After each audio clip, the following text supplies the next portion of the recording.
Hello, hello, and welcome. I'm Mehran Khalili. We are DiEM25, a radical political movement for Europe, and this is another live stream featuring subversive ideas you won't hear anywhere else. And tonight, as this is our final live stream of the year, we're taking a look back at 2024. It's been a year of upheaval and awakening, a year marked by the rise of authoritarian politics in Europe, the worsening tragedies of the war in Ukraine and the genocide in Gaza, and shocks like the fall of Assad's government in Syria, a year of political shifts, the return of Trump in the US, paralysis in Germany, martial law in South Korea, a government collapse in France, an annulled election in Romania. So we'll be asking, what are the themes emerging from this year of transformation? What's the big picture? Then we'll switch gears and we'll look ahead to understand, where do we go from here as movements, as activists? What will be the opportunities and challenges that are waiting for us in 2025? And will next year be Europe's last chance for relevance in the world, for true democracy, for change? And finally, as every time we do this, we'll be wrapping up on a lighter note, asking what are the books, films, or art that have left a mark on us this year, and which might give us all solace and inspiration as we head into the next one. So I can think of no better people to have this discussion with than our own Yanis Varoufakis, of course. Yanis, and joining us for the first time in a while, our co-founder at DiEM25, the writer and philosopher Srećko Horvat. Welcome back to you, Srećko. And of course, you out there, you watching us on YouTube, our audience. We'll be taking your questions, comments, suggestions throughout, so please keep them coming. Let's jump right in. Let's get started with Yanis. Well, thank you, Mehran. It's a great pleasure in this bleakest of times to be sharing a platform again with Srećko, because many of you probably won't know that, but since you are tuned in to DiEM25, DiEM25 started when Srećko and I were having coffee in Berlin in the summer of 2015 or September of 2015, and the idea came primarily from him. We didn't even know we were going to call it DiEM25 at the moment. So anyway, to cut the long story short, I think this is the right time for a reunion, just before 2025, because that 25, which is attached to the word diem, as in carpe diem, came up when we were asking ourselves, when we were discussing ways of turning Europe into a progressive project as opposed to a regressive one. How long do we have, as Europeans, not as Srećko and Yanis, but as Europeans, how long do Europeans have to fix the EU, to turn it around, to stop its fragmentation, disintegration, and descent into the hell in which it has become? And, this was 2015, and off the cuff, I think I answered the question. I said, well, maybe a decade, 10 years. So 15 plus 10, 25. And now 2025 is coming. And I'm just going to preempt my answer. I'm going to try to review to 2024 before we move to 2025. But let me preview my answer to Mehran's question. Is 2025 Europe's last chance? No, I don't think so. That last chance was 2019, the European Parliament elections that Srećko and I contested on purpose, symbolically, in Germany, to make a point. And we failed, not us, just as DMers, as Srećko and Yanis, but as Europeans, we failed, and we missed the chance. But allow me to come back to this. When I reach the point when Europe deserves to be discussed, because it doesn't deserve to be topic number one when we're reviewing 2024, because the historian of the future is going to look back to 2024, and there will only be one word that will dominate the historic analysis of 2024. And that word is Palestine. Because there is a genocide which is unfolding as we speak. This very moment, as we are here in front of you, in YouTube, wherever you are, there are tens of thousands, if not hundreds of thousands, of starving children, many of them maimed, many of them without parents or with dead parents, at least one of them, who are going hungry for the fourth consecutive night without having eaten anything, without water to drink or to wash their face, let alone their wounds. This is the reality as we speak. And it's been the reality every day for, from the beginning, and actually before the beginning of 2024. I think also the historian of the future is going to look back to the 7th of October, which is, of course, a pivotal moment, because it was the moment when the fencing in the Palestinians in Gaza was attacked by Hamas militants. And then you had the killings of the Israelis, and then, of course, all hell broke loose. But I think the historian of the future is going to look at the choice that, I'm not going to talk about Hamas now, but the choice that Palestinian resistance fighters had before the 7th of October. And it was a very stark choice. Silent, slow death under the conditions of the concentration camp, the open concentration camp that was Gaza. Remember, 60% of children were malnourished before the 7th of October 2023, because Israel was effectively placing a whole population under siege and constantly, silently strangling them through that embargo, and occasionally bombing them, of course, right? In September of 2023, before the October 7 events, there were bombardments, children were killed. So please, don't let me start it on those who begin their story on the 7th of October as if the 6th of October was a peaceful and tranquil and a state of cohabitation between two neighboring states. Gaza is not a state. It is a concentration camp in which people have been incarcerated since 1948. So the Palestinians had a choice. Remember, before the 7th of October, nobody talked about Palestine, not even us, the M25. We talked occasionally, but not very often. We talked more about Europe, we talked about Ukraine, we talked about a number of things, very important issues, but not about Palestine. And the Palestinians were effectively abandoned by the whole world, especially by the Arab world. Remember, Donald Trump's great success in his first term was to sign or to instigate the so-called Abraham Accords, where essentially a whole swathe of Arab states, including the United Arab Emirates, Morocco, and others, along with Egypt, made peace with Israel without a word about the Palestinians. Effectively, the Palestinians were told, we will let you perish. Just keep quiet and die slowly and silently. Don't bother us. Just die out of sight, out of mind for the rest of the world. So that's why I'm saying that the Palestinians had a choice. Either allow themselves to die silently, slowly, by not resisting, or breaking out. Because that was what the 7th of October was. It was a breakout. And time and again, I have incurred the wrath of the Zionists and the German state in particular by saying that the act of resistance, the act of bringing down that fence of the concentration camp, was not a right of the Palestinian resistance fighters, but it was a duty. At the same time, any fighter, whether they are an Israeli soldier or a Palestinian militant, who touches the hair of a civilian, who abducts people, they are committing war crimes. So that was our original position as the M25. Now, since then, the whole of the Palestinian people have been placed on death row. The West has supported Israel in taking a whole people and placing it on death row. This is in Gaza. If you're not dead already, you're on death row. Tomorrow morning, there is a strong probability that you will not live, or that you will not have a leg or an arm. And then you will die 6 months later, out of sight, out of mind.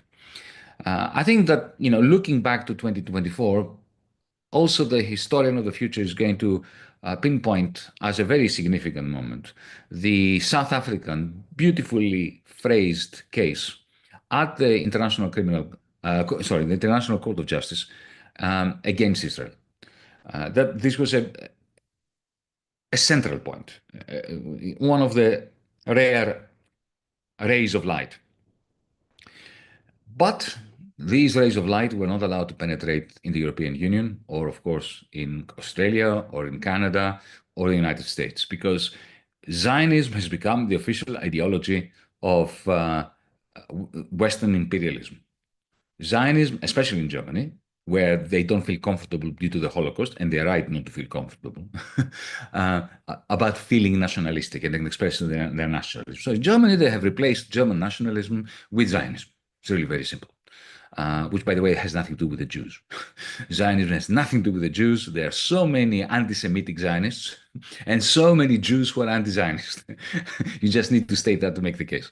And so remember in April, DM25, along with our friends and comrades in the organization, the splendid organization, German Jewish organization, a Jewish voice for a just peace in the Middle East. We put together a congress to discuss a just peace in the Middle East, and the German state brought down upon us the full weight of its authoritarianism.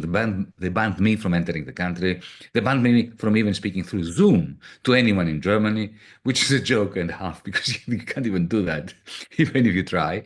Anyway, I'm in court. I've taken the German authorities to court, but I'm not going to say more on that.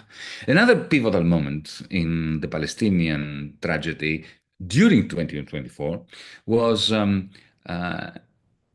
decision by the International Court of Justice, which ruled, to its credit, that the occupation, the continuing occupation of East Jerusalem, of the West Bank and of Gaza by Israel is illegal, and ordered the Israeli state to move back to its pre-1967 borders.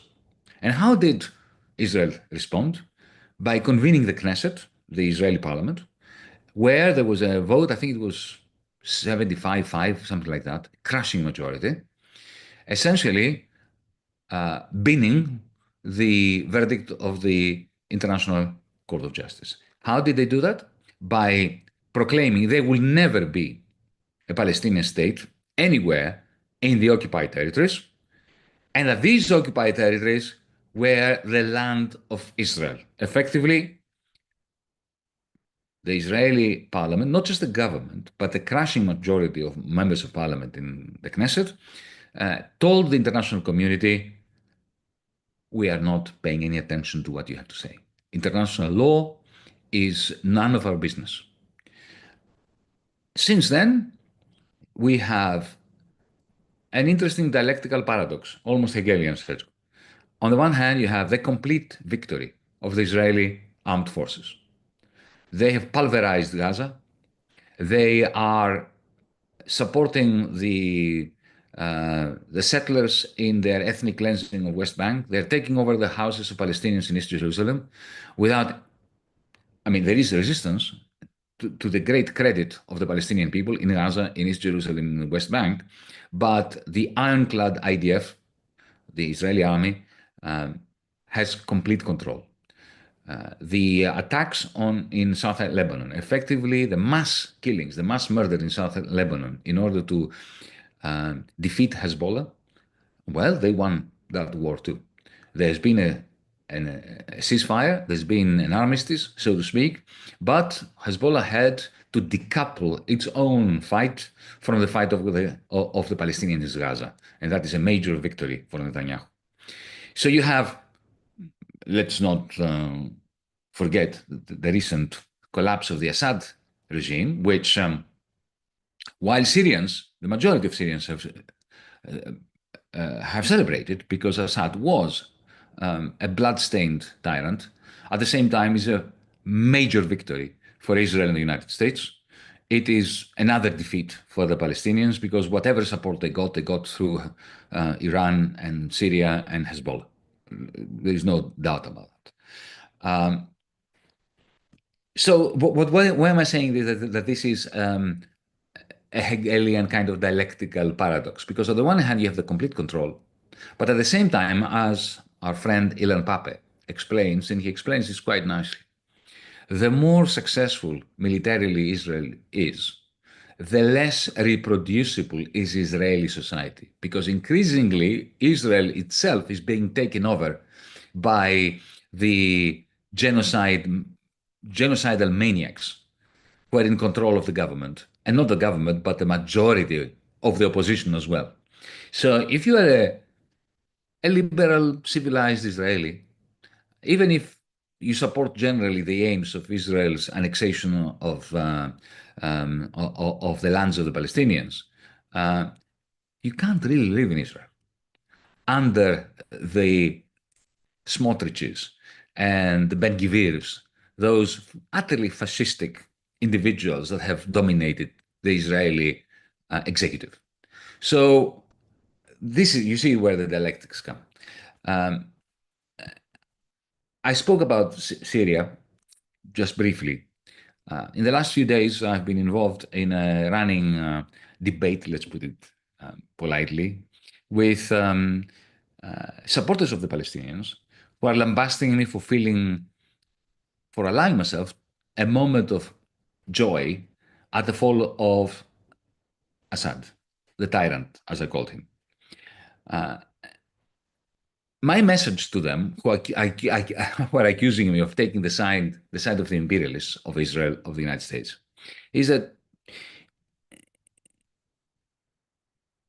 to think that by supporting tyrannical figures like Assad, or before him, Saddam Hussein, because he's an enemy of our imperialist enemy, that you are being anti-imperialist, think again. Because to fight imperialism and win in the long run, we must win the hearts and minds of people. And you cannot do that by supporting tyrants, whom the people who live under them loathe, and to support them just because they are enemies of our enemies. And I've been accused of being idealistic. Somebody recently, a few hours ago, on Twitter said, "But Yanis, this is very idealistic of you. You have to be very pragmatic." Do I? Do I need to be pragmatic? Why do you think I dedicate most of my day on the Palestinian cause? What do I have to be pragmatic about there? Do I have something to gain? Do I gain anything by supporting a cause which is essentially labeling anyone in the West who supports that cause an anti-Semite and enemy of Western civilization? The only reason why I'm supporting the Palestinians, the only reason why I'm a lefty, the only reason why I didn't sign the MOU when I was forced to do that, I was threatened to do that by the troika of lenders of Greece, is because of idealism. It's because of ideology. If we ditch ideology as anti-imperialists, what do we have? It was ideology that in the end won for the Viet Cong, the fight against the American imperialists in Vietnam. It is ideology which is behind every revolution that ever succeeds. It is not cost-benefit analysis, folks.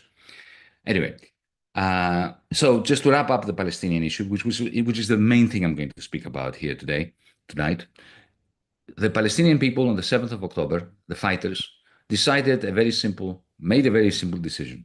They wouldn't allow themselves to go silently into the good night. They had a choice, as I said before, between a slow, silent extinction and a big bang resistance, and they chose the latter. And now, as a result of that, we have the International Criminal Court indicting Netanyahu. This is not to be scoffed at. Even though the ICC cannot arrest Netanyahu, the fact that Netanyahu cannot easily travel to Paris, to London, to Berlin, without creating a major crisis, ideological crisis, legal crisis in those countries, they will have to decide whether to arrest him or to ditch the international rules-based order, which supposedly they wax lyrical about. That is a major success. We must not forget that, and the fact that we have the internal contradictions within Israeli society, which I am sure that at some point will lead to a change of heart amongst the majority of the population in Israel. Call me an idealist again. I don't mind. Turning to Europe now. I'll be brief here. Europe is suffering the costs and the perils of a legacy of denial. For 15, 20 years now, we have not been investing in our industry, in our society, in our health, in our education, because of the logic after the crisis of 2008 of austerity for the many and money printing for the very few. Because when you have austerity for the many, the few who get the money that the central bank prints get the money, but they don't invest because they can see that the very many have no money. So why invest in goods and services that the many can't afford to buy? So what do the rich do with the money that the central bank prints on their behalf? They buy assets, houses, house prices go up, share prices go up, but no investment. And folks, the result of that was, after 15 years of not investing, guess what happened? Europe's industry is collapsing. The whole of the German industrial model, which was such a great success story, you know what it resembles now? Do the older amongst you remember those electric typewriters of the 1970s, like Olivetti? There were some really nice typewriters, electric ones. They used to have this ball that would rotate, and you type, and it would go click, click, click, click, click. It was actually quite nice. Well, then the PC came. These electric Olivetti typewriters were dead in the water. No reduction in the wages of the people making those Olivetti electric typewriters. No subsidy by the state would have saved them. The PC had come. Well, similarly, folks, the electric car has come. Um, CATL and BYD batteries have come. We have new forms of turning wind energy into green hydrogen that was developed in China, in the United States. You know what? Europe has not invested in any of these things. We are now in the situation where Olivetti was with its electric typewriters in the 1970s. So we had, as DiEM25, we had a policy which we call the European Green New Deal, the Green New Deal for Europe. We ran, Srećko and I and others from DiEM25, we ran in 7-8 countries in 2019. It was a magnificent program. I have no doubt that had it been implemented, Europe now would not be in these dire straits, but it wasn't implemented. And we missed a technological revolution. And the result is, even the powers that be that wax lyrical about political consolidation and common investment programs and so on, well, they don't even talk about it. What do they talk about now as the engine of growth of Europe? The defense industry, the arms trade. They're talking about turning the European Union into a European war union. They want an Iron Dome, Israel style. Of course, that means American missiles, right? There will be no development in this kind. Then, recently, since we are going through a review of 2024, Mario Draghi, my arch enemy from 2015, with whom I clashed mercilessly and who shut down the Greek banks in order to essentially blackmail the Greek people to accept universal austerity to the power of N. This gentleman, what happens with these people when they move away from their positions of power, then they become social democrats. So he came up with a report which essentially copied the 2019 DiEM25 Green New Deal for Europe. Remember, we were saying that there must be an investment fund that must be funded to the tune of 5% of European income. Well, that's what he says too now. But of course, it's dead in the water.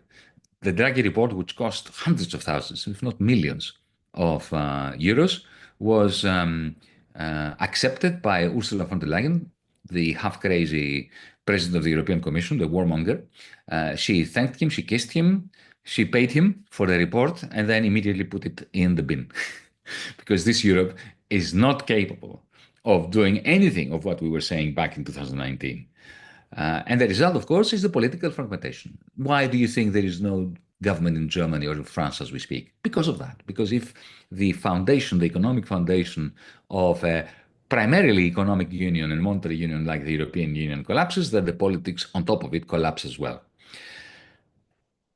Another great development in 2024, of course, is Donald Trump. We've already had a program here. So I will ask you to go and listen to that. I won't repeat too much, but just briefly, epigrammatically. Trump won for a very simple reason, folks. The Democrats, Biden, Kamala, that whole motley of particularly interesting idiots, they were telling the American people, the American working class, that they've never had it so good. The American people were telling them, no, that's not true. We can't make ends meet. We are bankrupt. We can't afford a house. We can't afford to put groceries in our basket in the supermarket. We cannot afford to put petrol in our car. And if in the United States you don't have a car, you're dead. You can't go anywhere with this urban sprawl and the lack of public transport and so on. So, Trump looked at these people and said, I feel your pain. There is carnage in America. There is a lot of discontent. I am your man. Whom do you think they voted for? They voted for Trump. I think there are another two things that I need to say about Trump. Trump promised to end the Ukrainian war in 24 hours. I'm pleased that there is a president of the United States, even if he doesn't mean it, even if he's a hypocrite, a fascist, a misogynist, and all those things that Trump is, who wants to end the war, especially a war which is a complete dead end. It's just a meat grinder killing young men from Russia, from Ukraine, and also civilians for no reason. I mean, nothing is happening. There will be no victory either on the one side or the other. So it's good that he's promising that, but I don't think he can deliver this peace. And he can't really deliver it because Putin doesn't want to end the war. He wants to keep grinding away, taking one village after the other, and he will set conditions for a peace that Trump will not be able to accept without being overthrown by his own regime, even by his own Trumpist Republican regime. That's my feeling.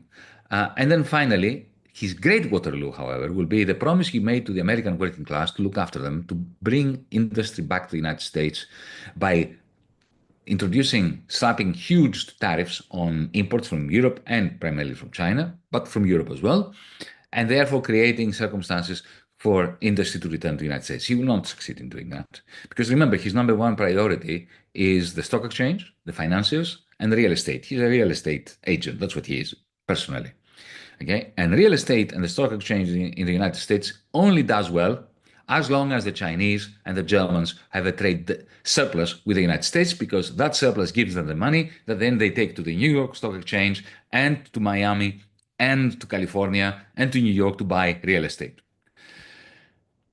Some comrades, some friends, some progressives put a lot of stock in the developments with the BRICS.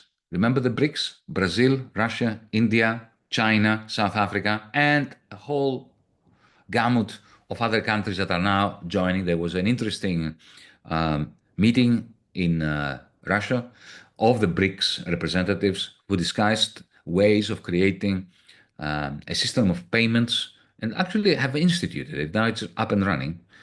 Very interesting technologically. It uses blockchain as well, for those of you who are interested in blockchain technology.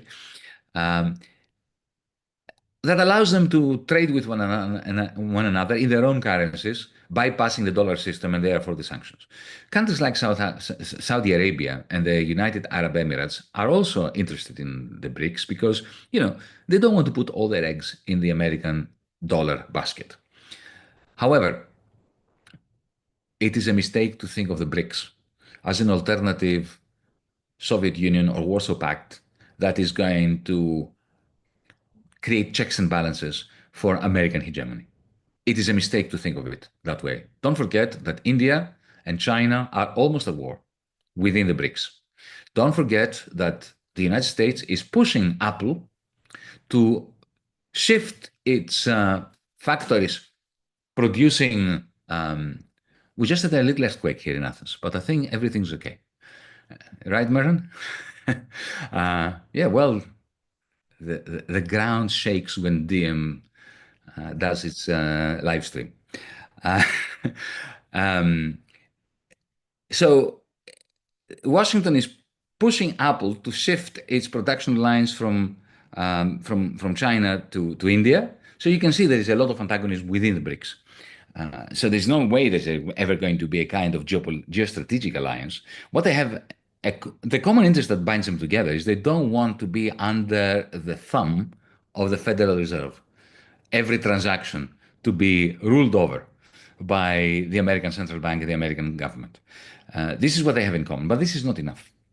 It is not enough, in particular because China itself is facing its own dilemma. Does China want to replace the American dollar with a yuan? Not yet. Don't forget that Chinese capitalists who sell, let's say, aluminium that is produced in Shenzhen to California, they rely on the American dollar and the exorbitant privilege of the United States to run a large trade deficit. Because the trade deficit of the United States is what allows this Chinese capitalist to sell aluminium to a Californian firm. And his money comes in dollars, and he invests it in real estate in Miami or in California or in New York or in American debt, for that matter. Does he want to see the demands of the dollar? No, because his savings are in dollars. It's not clear that the Chinese Communist Party, Xi Jinping, for instance, wants to clash with the Chinese capitalists. But even if he does, China has to accept the challenge of playing the role within the BRICS that the United States played after the Second World War in the Bretton Woods system. And this is not something that China does, China does not want to be hegemonic. China wants to trade with everyone. It wants, free trade routes. It wants to be able to go invest here, there, and everywhere. It doesn't want to run a large part of the world. This is not a decision that the Chinese Communist Party has made.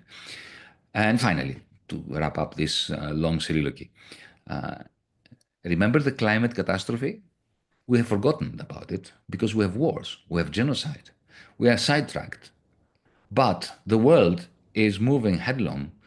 The world, not the world, humanity, our species, is moving straightforwardly, head on, towards our extinction. The only way of stopping it would have been a tripartite agreement on decarbonization between the United States, China, and the European Union. The European Union doesn't exist. It has rendered itself obsolete. The United States has Trump, who doesn't believe in climate change.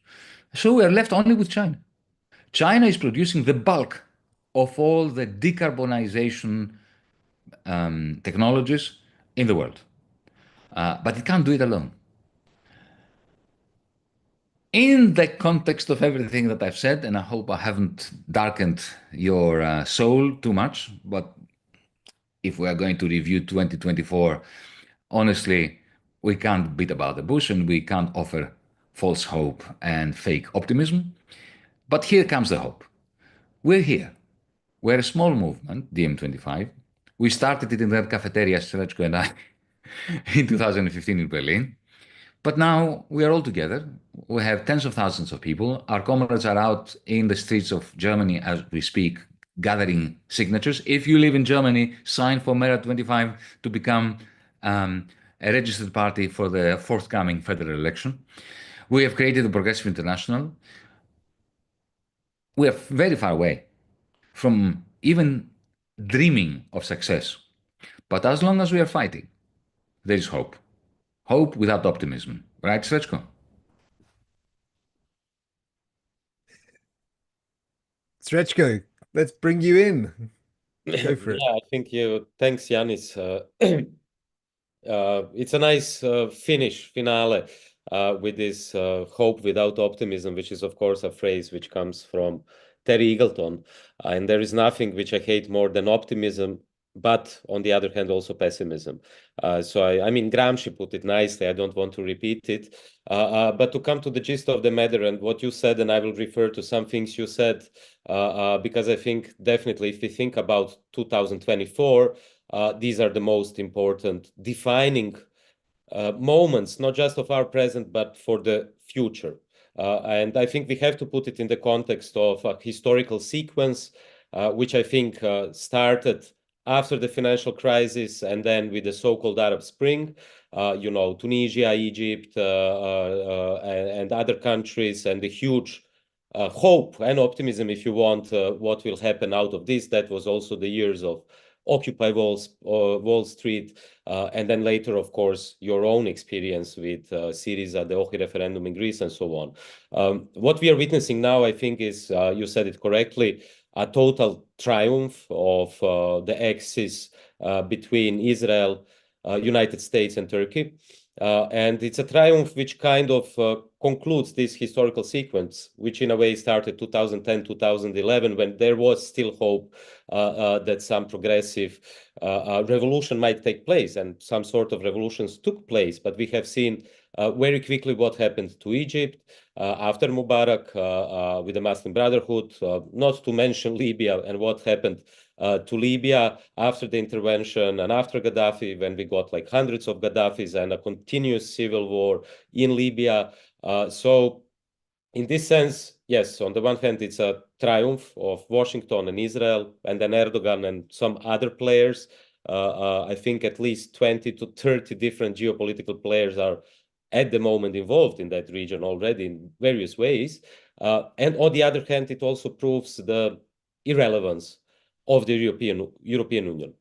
You know what Macron and other leaders were doing just at the time of when the rebels were taking over Syria and Damascus. Well, they gathered at Notre Dame to open the church, which unfortunately was caught in fire, I think 5 years ago or something. And you could have seen just by looking at their faces, at their gesture, at their body language, in which way, they just were proving more and more their own irrelevance. You already said it about the French government. That was just at that moment. So Macron is definitely not that powerful as he was or as he wishes to be. And at the same time, you could have seen in which way other political leaders from all across Europe react towards, on the one hand, Donald Trump, and now a new addition in 2024 and especially in 25, Elon Musk. And more often Elon Musk with his son on his shoulders, which in a way it describes, embodies perfectly the situation in which we are, in which businessmen become politicians and in which billionaires are now the ones who actually influence politics. You know, this is what you talk about, Yanis, in techno-feudalism. I mean, this is the best embodiment of it, Trump and Elon Musk, and in which way they actually negotiate already with European leaders, from Giorgia Meloni to now, you know, who was just yesterday at Trump's villa in the United States, Viktor Orban. You know, at the same time, while all of this, what we are talking about, is happening in the world, Palestine, Syria, Viktor Orban is in the United States meeting Donald Trump, Elon Musk, and already working on the fascist international, if you want to put it like that.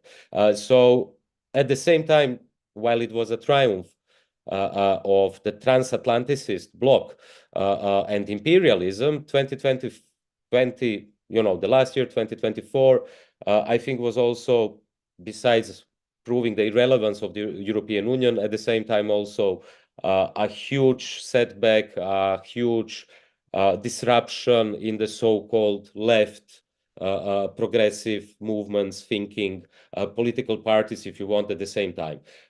You could have seen also, I think, if we speak about the establishment parties, you could have seen that all the masks have fallen down from the so-called green parties.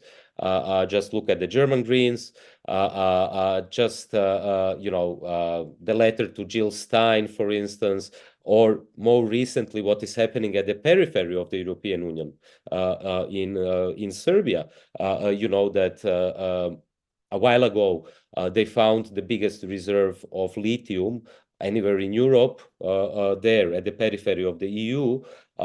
A little problem for them, as usual, is that there is an autocrat in power, Alexander Vucic, but that didn't stop Olaf Scholz yesterday welcoming Alexander Vucic in Germany and talking further with him in which way the German auto industry would use the lithium mines in Serbia to extract further lithium so that the middle class in Germany can drive green cars and that the Green Party speak of a Green Deal or of a transition towards a Green Deal. What we have seen in 2024 last year, and what I think we will see more and more in the next year, is that on the opposite, we are not nowhere near, we are actually even further away from solving or even approaching the climate crisis, which is the biggest crisis in of the planet, and not just the future of humanity, but also many other species which are already going extinct.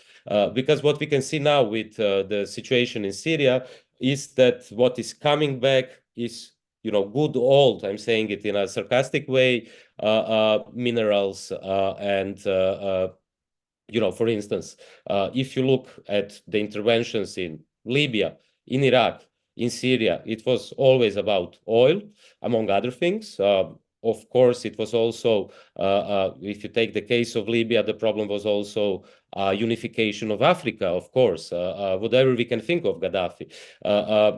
If you look also now at the current situation in Syria, very quickly you will also, at the other hand, come to pipeline politics. You know, one pipeline which was Russia-backed from Iran through Iraq to Syria and then further to Europe with gas, which should equip European households, which of course no one among the establishment in the EU wants. And now there is a clearing, there is a perfect situation. That's why I'm calling it a triumph in many ways for this transatlanticist bloc plus Israel, which was always part of it, is the other pipeline, which is supposed to go, and that's a long dream, at least for a decade or even longer, from Qatar via Iraq and Syria and then Turkey. So this space is now open. What is temporarily blocked is something what I think the EU establishment is trying to block. That's, I think, their main agenda. One of the main fears of the EU establishment is definitely Euro-Asian integration. I mean, Russia and Ukraine is part of this story, but I think what you can see very visibly and clearly is that Syria and Iran are definitely a part of this story, because Iran and all these countries are, to put it bluntly, in the middle of China and Europe, and now a block is created, a kind of border which prevents the further Euro-Asian integration, which is in a way unstoppable if you look at China, of course. So I think what the situation in Syria now reveals is, of course, on the one hand, imperialism, which is, as it always was, coupled with capitalism. The so-called West, what we can see these days, is more afraid, as it always was, of genuine democracy than it is afraid of jihadist or Islamist fundamentalists. And that's what's happening now in Syria. But that was also what was happening in Iran. You know, remember Mossadegh, the prime minister of Iran, who was overthrown by the British Secret Service and with the help of the CIA. Why? Because the Brits wanted the oil, but Mossadegh wanted to nationalize it. And then in the next decade, you had the Shah, which was supported by the US. But actually, all these interventions and the United States meddling inside of Iran created Khomeini. And if you look at Iran today, you will not find a secular country. If you look at Iraq, Afghanistan, Syria, I happened to be in Syria, I think, just before the Arab Spring, and I saw it with my own eyes. These were all secular countries. I mean, even during Assad, and I have also, like you, Yanis, all the worst words against Assad. You know, I think at the same time, we can, and we must be against Assad or people like him, including Putin, including Gaddafi, and at the same time against imperialism. I think this is not either or. I think with the situation in Syria, what we can clearly see is the consequences of imperialism. Assad is also a consequence of it. But, you know, as someone who comes from socialist Yugoslavia, who was here during a bloody war, I remember very well in which way the so-called international left supported Slobodan Milosevic. You know, why did they support him? They supported him because they thought Milosevic is an anti-imperialist player. And that's far from the truth, very far from the truth. In the same way, you can see today that, you know, Scholz and those people, you know, they would rather see Vučić in power for the next 10 years than they would want to see democracy in Serbia. Because if there was true democracy in Serbia, then the people would decide, we don't want German companies to take all the lithium out of our country. And actually what is happening now at the periphery of the EU is the most massive protest you can imagine in Europe today, exactly in Serbia, where you have not just hundreds of protests, public protests on the streets, but in the last week you actually have dozens of blockades, occupations of faculties, universities, courts. You even have plenums, councils. I mean, all of this, which we also had in Croatia 15 years ago with occupations and faculties, what you had at Occupy Wall Street and so on. So at the same time, there is resistance also within the EU. What I expect of, but we're still at 2024, we'll come to 2025, to come back a bit just again to the EU. What we can also see is that on the one hand, of course, it's the further irrelevance of the European Union. But on the other hand, I think it's the further slide into not just right-wing politics, but full-blown fascism, which is now operating on a level of diplomacy, you know, like a nice soft fascism, if you want, like just remember what happened with this deal between Giorgia Meloni and Albania. So basically now Italy has built a concentration camp for 30,000, 40,000 refugees in Albania. So basically you have an outsourcing of the migrants. At the same time, with the Syrian crisis and the war, I mean, the Austrian government, the German government, many EU governments are now openly talking about repatriation and deportations of Syrian refugees, millions of them who arrived after the war in 2011. So basically, they're sending them back, to use your words, Yanis, to the death row in a way. And what we will see now is that this situation will just progress. So to slowly conclude, I think what the last year, but also the last years have proven is that we are in a state of, I would characterize it as that of a total war. Total war in the sense of that production and destruction become the same.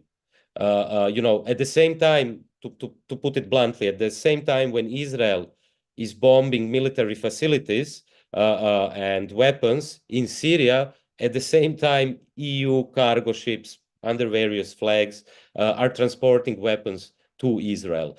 So at the same time, you have this destruction of weapons. At the same time, you have the production and transmission of weapons from the west of the Mediterranean to the east of the Mediterranean. Then you have key starmen on Cyprus, British troops on Cyprus, NATO on Cyprus.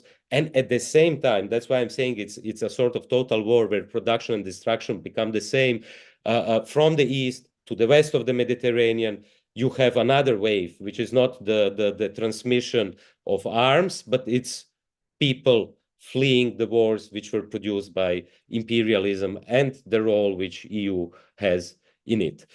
So I think in that sense, we are talking about a total war, which if we come back, you mentioned him, Yanis, already, to Trump, but I think this Notre Dame and all these kind of events are also very interesting from a semiotic perspective, because I think more and more we are not just in a total war when it comes to the economy, which is now more and more focused or totally focused on war production, but we are more and more in a state of war when it comes to the semiosphere, when it comes to semiosphere as the sphere of science. When it comes to this, I see you on a screen, you see me on a screen, and the power of cloud capital, if I may use your words, Yanis, the power of Silicon Valley, and in which way it captured almost everything, our communication, our emotions. Just think of Grindr, Tinder, social dating apps, now coupled with AI.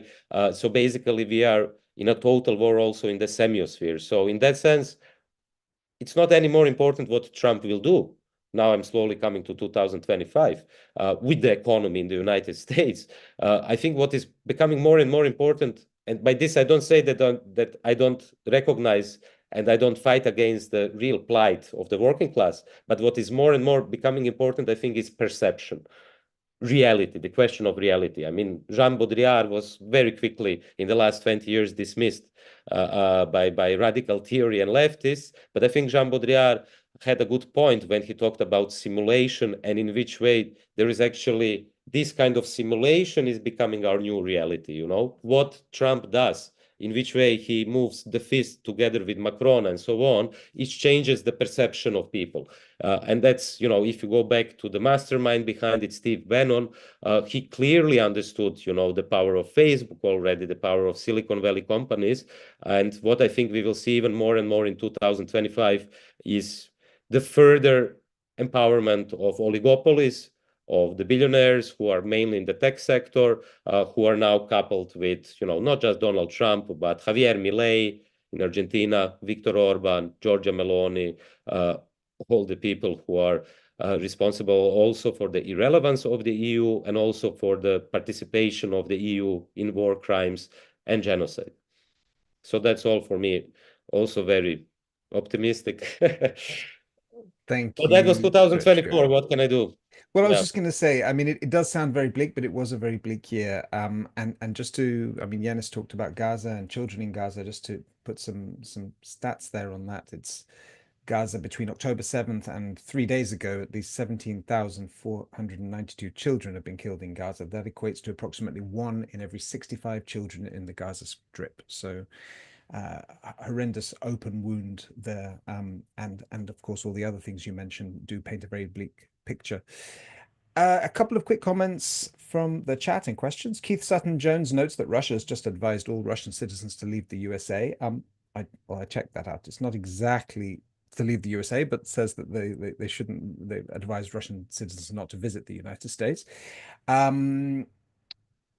Balbo says, in my view, a reformed federal Europe would be best, but that is a fantasy thought. Anyway, could you see that? How could you see that happen, and how? Sorry, could you see that happening, and how? And Lonesome Cowgirl says, how do we stop being run by lobbies, especially in Europe? We feel 100% powerless. So as I hand the floor back over to you, Yanis, can we look forward 2025? Do you see any opportunities, any chances to avoid 2025 becoming a year of stagnation, and to ensure that it could be a year of progress on some of the issues you outlined and heard from Srećko as well? Well, the resistance, it's whatever, the Palestinians have shown us the way. When you're facing slow degradation, you have to accept either the slow degradation, which is the best gift to the fascists, because they are radical and they say, give me power and I will smash everything down and I will upend the world. So a genuine progressive has no right to accept the slow degradation. We have to put forward a radical agenda. Now, in 2019, I'll repeat that, DiEM25 put forward a radical agenda of what the European Central Bank should do, what the ESM should do, what the European Commission should do, what the European Investment Bank should do, and so on. Well, that's gone now, because none of these institutions can be saved or can become part of a solution. They are part of the problem now, which means that our radical policies and actions must be aimed at building up solidarity amongst the many, for the many, to resist the repercussions, to mitigate the repercussions of this permanent austerity and now the industrial decline of the heart of Europe, of the industrial base of Europe. So it doesn't sound very hopeful, but you know what? Looking after the victims of this degradation is the first step, because if we don't look after them, if we don't look after each other on the basis of a genuine transnational humanist agenda, it's the fascists who will offer to look after them, the same way that Donald Trump offered to look after the working class in America, only to betray them, of course. We are not going to betray them. We have proven that, at least. So this is our job. It's hard work, and it is thankless work to a very large extent, because in 2019, when we were running around Europe with our Green New Deal for Europe, we said, oh, look, this is what we can do. Now we can't do that. I mean, if we were to do that, we would be lying to the people. But what we can now do is create grassroots institutions for supporting the many. And that will be the foundation on which to build a new project, a new Green Deal for Europe. We mustn't call it that, because that terminology has now died. We'll have to think of another way of organizing our narrative and labeling our narrative. But, resistance is never futile. This is the most hopeful thing I have to say. Thanks, Yanis. Srećko. Yeah, I think there was also, I just got it, a question in the chat, which I would love to respond, which also kind of connects to what Yanis just said. Let me just find it. By someone called Vishnja Kukoc. In which country, state do you see real democracy, Srećko, since you mentioned it? Well, I think the word democracy, which brings us to another problem of the name, DiEM25. First problem is next year, 25. What to do with the name, because now it will be this year. But I also have a deep problem with democracy, as at least as it is understood today in the liberal framework, in the way that Athens, for instance, is the main inspirations even today of democracy. And it's no surprise that it's the main inspiration for liberal democracy today, because it was based on exclusion, of women, slaves, foreigners. It was at the same time based on, I see Yanis, you are in Athens, you know more about it. But anyhow, I just think that, you know, Kojin Karatani has written beautifully about it, in which way Ionian polei were more democratic than Athenian ones, because they were not tribal in that way. They were not relied on imperialism and exclusion and blah, blah, blah. But to respond, that would bring us in a much more, I would say, philosophical discussion about democracy. But to respond to the question from the chat, where do I see democracy? Well, I see it in Syria these days, but you know where? Under the Turkish bombs supported by United States. It's the Kurds. And it's no wonder, you know, that no one among the liberals or the EU establishment supports the Kurds, because I think their vision of democracy is more radical than any liberal or contemporary European vision of democracy. And their vision of democracy is, of course, called democratic confederationalism, or the Kurdish communalism, which is based on self-governance, on autonomy, on political ecology, on councils, on direct democracy, which brings me to what Yanis is saying. What do we need in 2000? And just a moment, you know who were the first who defeated ISIS, the first defeat of ISIS? It were the Kurds. And the Kurdish movement. So instead of supporting them, what the West is doing, they're supporting ISIS. So much about Western democracy, you know, and the cynicism of the West, which is now, talking about prisons, which definitely are horrific in Syria, but they were themselves who invented Abu Ghraib or Guantanamo. I mean, that's also a kind of another double standards, cynical play of the West. But what I wanted to say, where I see a future, unfortunately, this future is being destroyed as we speak, are different concepts of democracy which exist, which are more radical than the parliamentary concepts of democracy, than the liberal concept of democracy. And it brings us back to what you, Yanis, said about the grassroots movement. You know, one of the reasons among many why the Muslim Brotherhood came to power after Mubarak was that they were actually pretty successful in grassroots organizing, you know, in what the left was traditionally doing, in providing, you know, mutual aid, cooperation, medicine if you miss it, help with someone. You know, what the mafia is doing in Italy, if you want another parallel, which might sound crazy, but what they are doing in a way is working on this level, which is not necessarily part of the state, which also brings me to another point. I think what we should be doing, I at least will be doing it in 2025, is also try in a modest way, as much as we can, to construct parallel institutions. I mean, DiEM25 in a way is already a parallel institution. Of course, you have, you know, we have hundreds of thousands of members, not all are active and so on, but it is an institution which functions in a way. But what I'm saying also is different institutions which can provide this basis, not just of resistance, and I definitely wouldn't call it resilience, because I hate it. It's you know, it's a very liberal concept, resilience. You know, we just have to adapt to another climate crisis, to another heat wave, to another genocide. Let's be a bit more resilient. I mean, fuck resilience. So it's definitely not resilience, but I think what we should be building is, I know it might sound pretentious, some sort of archipelagos of autonomy, or what the Kurds call confederationalism. Institutions which are not part of the state, are not part of the market. Parallel institutions, if you want, which have, I mean, and the reactionary movements have been quite successful into building these parallel institutions, and the left historically, but today not anymore.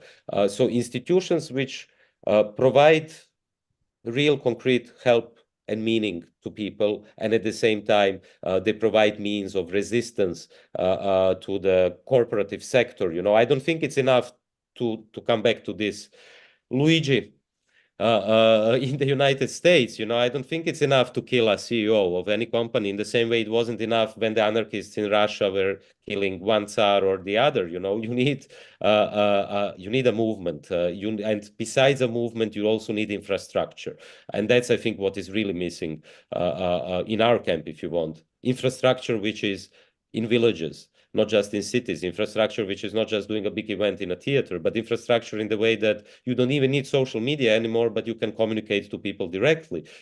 Because what I'm seeing as well is that this phase of, let's call it the left or whatever, which was also organizing or promoting their ideas or mobilizing via social media, I think it's a big question in which way will that continue?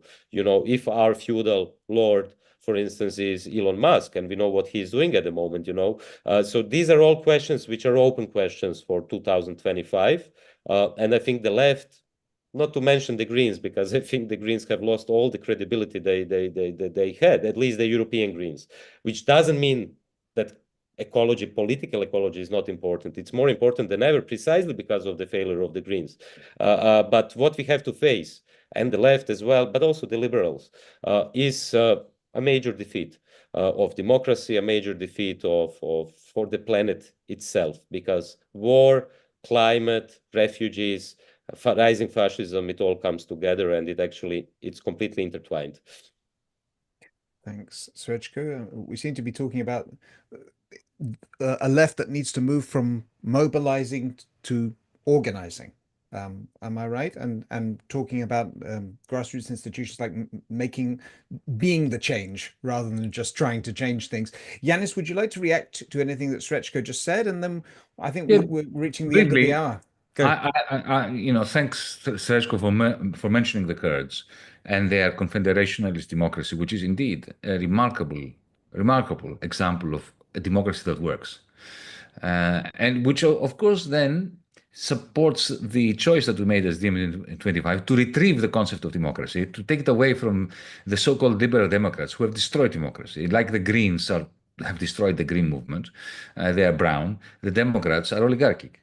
And they have a completely rubbished democracy as a concept. One small philosophical, historical, if you want, reaction. Yeah, of course. I expected it, so just go for it. Of course you did. You know me only too well. But it is true that Western liberal capitalists like to bathe themselves in the aura of ancient Athenian democracy. But it is not true that they model themselves on the ancient Athenian democratic model. No, their model is the Magna Carta. It is not ancient Athens. Ancient Athens is used as a prop. But the real model is Magna Carta. And what was Magna Carta? It was a deal between the king and the barons, so that they would divide amongst themselves the spoils of the land, including the human beings. So it was the right of barons to exploit slaves or peasants that the barons forced the king to give them. This is what democracy is today. It's an oligarchy with frequent elections, with periodic elections. But it's not ancient Athens, because in ancient Athens, you had the inclusion of the women, of the metics, there was a very small, narrow band of men who were citizens. Nevertheless, it had something that today no liberal capitalist regime will ever allow. It was ruled by the poor, because the majority of the men who had the vote in ancient Athens were poor. And they were the Democrats, and they were against elections. That's why they believed in jury systems, in sortition. So there's something very progressive about ancient Athenian democracy, which modern liberal democracy rejects wholeheartedly. They just want to take the Parthenon and the concept of Pericles. Anyway, this is irrelevant. One final point. I have seen democracy in the most unlikely of places. I've seen democracy in certain communities in the United States, where they elect their judge or their sheriff, and they worked, especially poor communities. I've seen it even in some corporations. A corporation that I worked for in the United States, which had a one share, one person, one vote system, which is the essence of economic democracy, without which you can't have democracy. You end up with oligarchy if you don't have economic democracy. But it's, tiny little, what you said, the archipelago of tiny little experiments. I've seen democracy in the town hall of Shanghai a few months ago. Shanghai in China. People say, oh, what do you mean China? Chinese Communist Party, autocracy. Yes, there is autocracy. There is totalitarianism, there are political prisoners, there's all that. But if you go to if you had been with me at the Shanghai town hall and you saw one hall after the other, full of people representing neighborhoods of Shanghai, debating the laws of their neighborhood, and effectively together in a participatory way, writing the legislation that rules over their own neighborhoods. You see, a grassroots remote democracy at the level of the grassroots of the municipality, which we don't have in Europe under liberal capitalism. No, of course, then nobody has the right to criticize the Communist Party, right?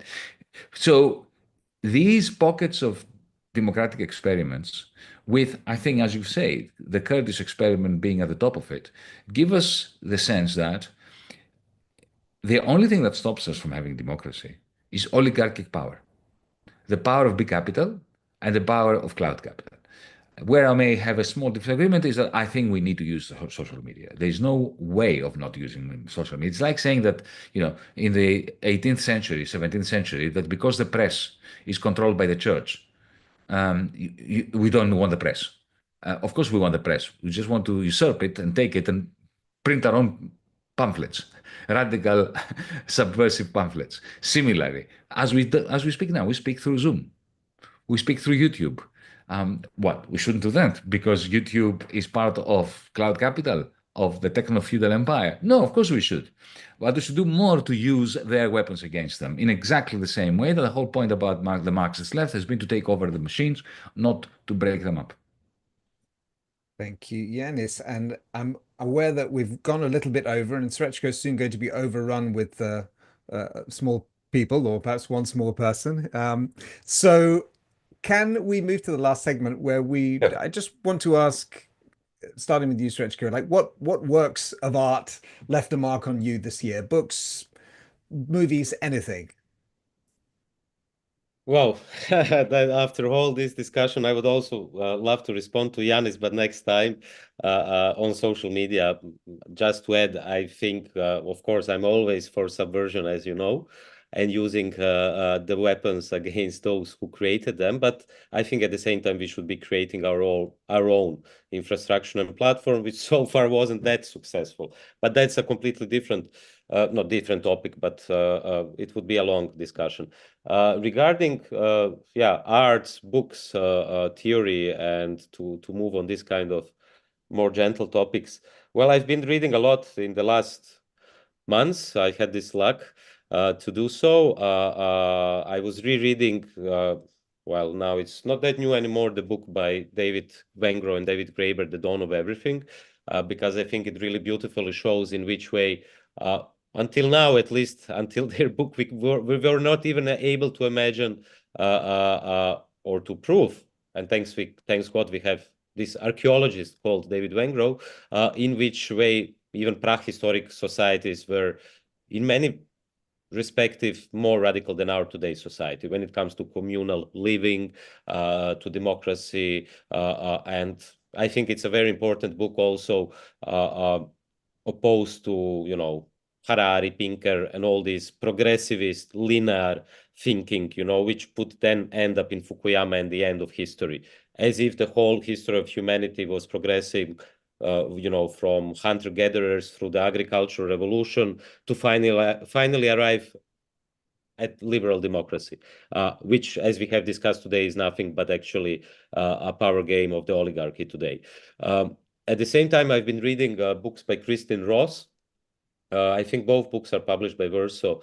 One is Communal Luxury, about the Paris Commune, and the other one is Communal Form, which goes from the Paris Commune to movements in Japan, to the ZADs in France, which actually develops, I think, a very interesting theoretical thought, which was left behind, a century or 2 centuries ago, when there was a very interesting discussion, both from Marxists, including Marx, and anarchists, Proudhon, Kropotkin, and others, Élisée Reclus, about the meaning of the Paris Commune.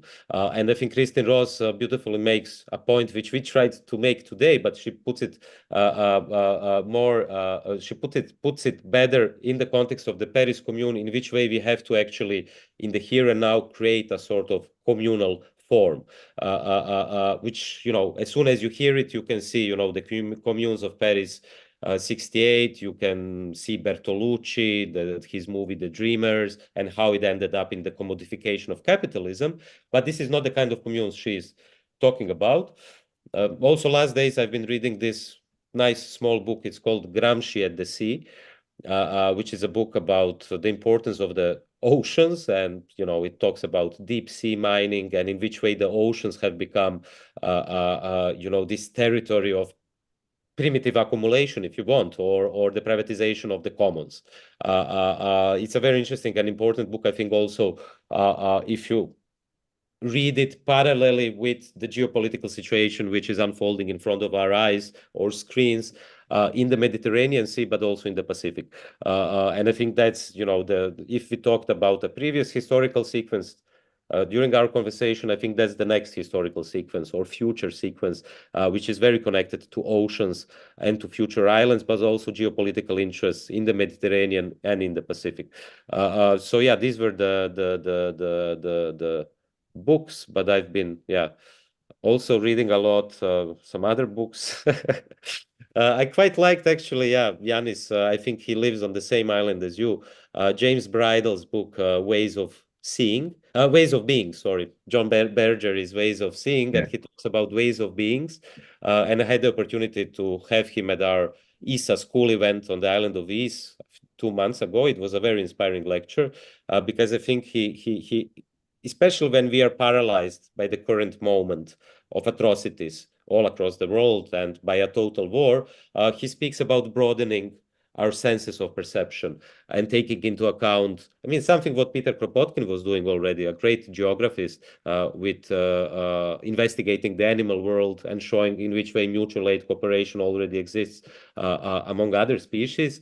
James Bridle is doing this also with plants, with machines, and I think that's very important to get rid of this very narcissistic, anthropocentric position in which humanity today is, thinking that with the end of us, it will be the end of everything.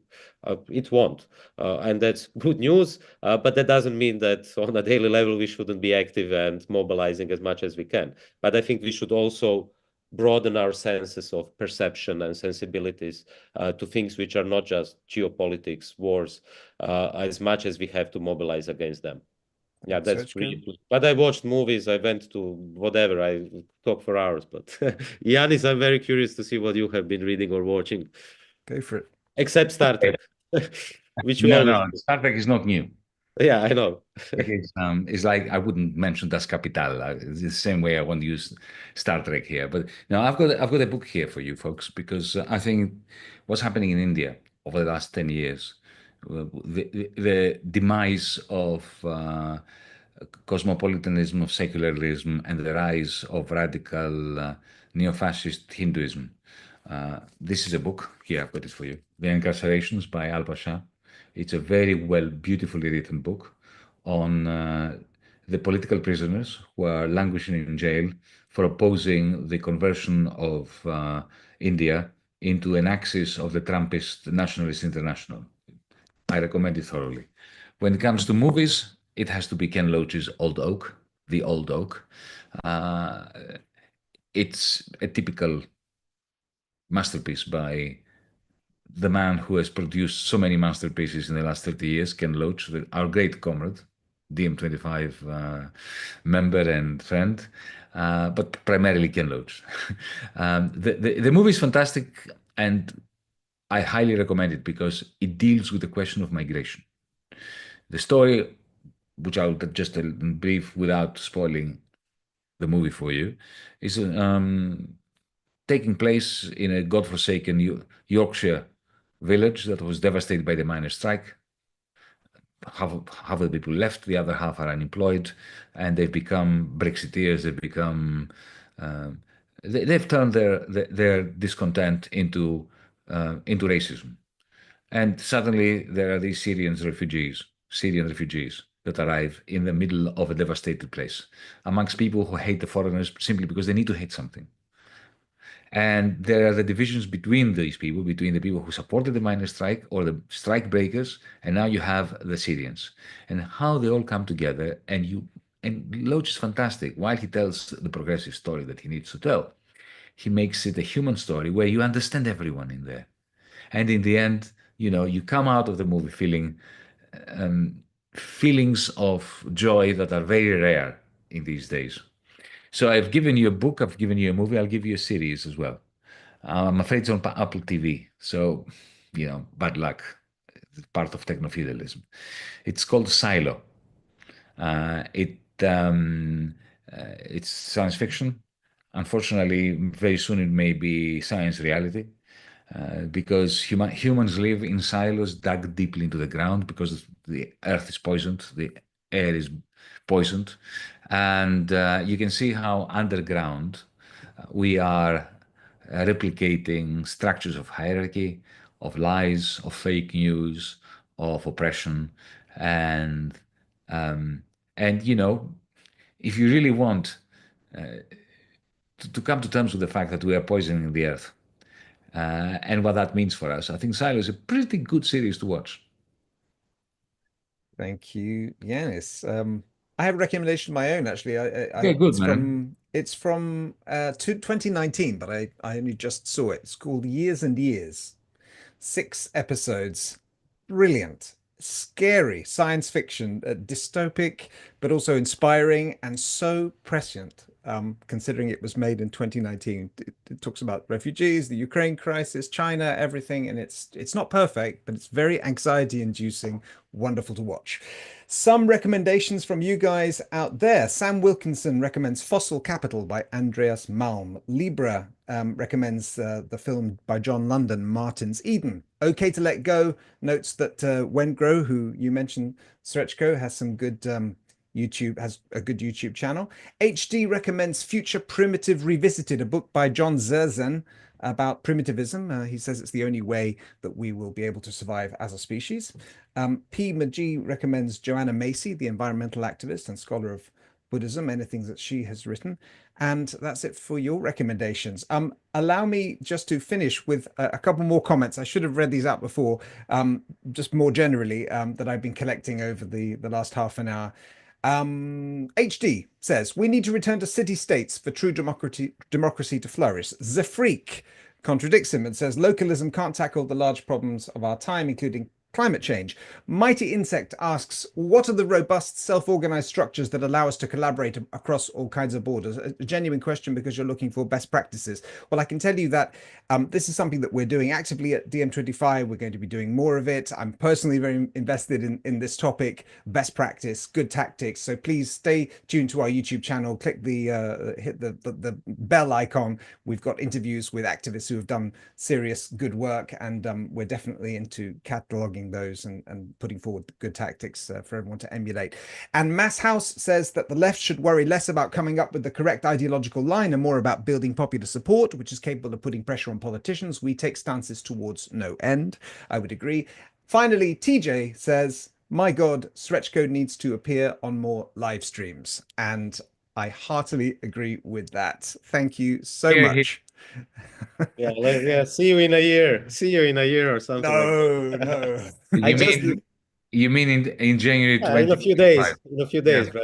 Right? No, one last suggestion. It came to my mind. One of the best documentaries I saw this year was Soundtrack for a Coup. It's a documentary by, I think, Belgian filmmakers about the coup d'etat in Congo. And it's amazing because it talks about CIA, the role of jazz, resources. I mean, at some point it was also nuclear, uranium, which was used for the bomb in Hiroshima and so on. It all came from Congo. Today we know what's happening in Congo, and I think it's a very good movie. Silos I didn't watch. I will. Sounds very depressing. Years and years I watched, and I think, yeah, my memory, it was a very good series. Cool. That's all. Brilliant. Well, thank you, guys. Thank you, Yanis. Thank you, Srećko, and thank you to you out there. If you would like to get more involved with DM25, if you like what you've heard, please go to dm25.org/join or /donate to give us funds to keep us going, keep the lights on. We've got no big backers, so we depend on people like you, small donors. And see you next year. Just click the YouTube bell icon to find out when the next live stream will be up, and it won't be long. Thank you. Take care. Stay safe, and happy Christmas season to you. Bye.